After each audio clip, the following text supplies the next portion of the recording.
Өнөөдрийн хичээл бол зочид буудлын өрөөнөөс хоол захиалах хэлхүүд. Room service. Буюу өрөөний үйлчилгээ ашиглан англиар хоол хэрхэн захиалахыг сурцгаая. Эхлээд хамгийн чухал үгсээ тогтоож авъя. Room service. Өрөөний үйлчилгээ. Меню. Хоолны цэс.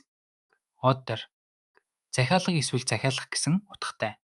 Утсаар захиалга өгтөө ашиглах хамгийн түгээмэл хэллэг бол I'd like to order some room service, please. Буюу би өрөөний үйлчилгээгээр хоол захиалмаар байна гэж эхэлнэ. Хэрэв та юу идэхээ шийдэж чадахгүй байвал What are the specials today? Буюу өнөөдрийн онцлог хоол юу вэ гэж асууж болно. Эсвэл What do you recommend? Буюу та юу санал болгох вэ гэж асуугаарай. Хоолны орцонд анхаарах зүйл байвал I have an allergy to nuts. Буюу би самрын харшилтай гэж хэлж болно. Мөн тодорхой зүйл асуулах бол No onions, please.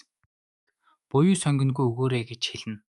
Захиалгаа өгч дуусаад How long will it take? Гэж асуувал таны хоол ирэхэд хэр хугацаа орохыг хэлж өгнө.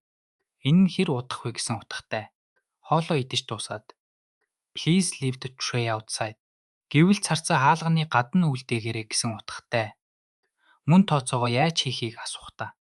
Should I sign for the bill? Гэж асууж болно. Өнөөдрийн хичээл ингээд дуслаа. Эдгээр хэллэгүүдийг тогтоогоод аяллаар явахдаа зоригтой ашиглаарай. Баяртай.